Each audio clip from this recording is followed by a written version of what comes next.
And there's this guy named Rick Strassman down at, I think he was at the University of Texas, and he did experimentation with DMT. And DMT, dimethyltryptamine, if I remember correctly, is the active ingredient in ayahuasca, and you produce it in your brain, and it's in plants. It's like a very common chemical.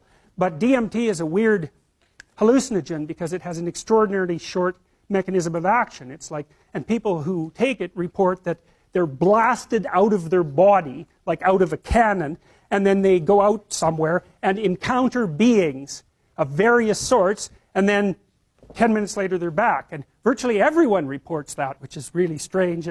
And so Strassman was giving people DMT intravenously so that the trip would last longer. This was all NIH-funded experimentation, all cleared with the relevant ethics boards, all conducted within the last 10 years. And he basically quit doing it because he was a pretty straight scientist. He was measuring heart rate and pulse and all that sort of thing, trying to look at the physiology. And then the people he was giving these chemicals to kept coming back and telling him these crazy stories.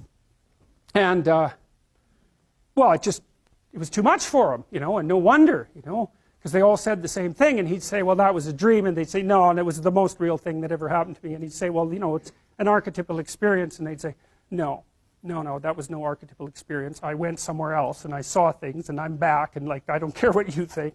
And who the hell knows, right? Because it's all subjective. But the weird thing about it is that everyone's reporting the same thing. How the hell do you account for that?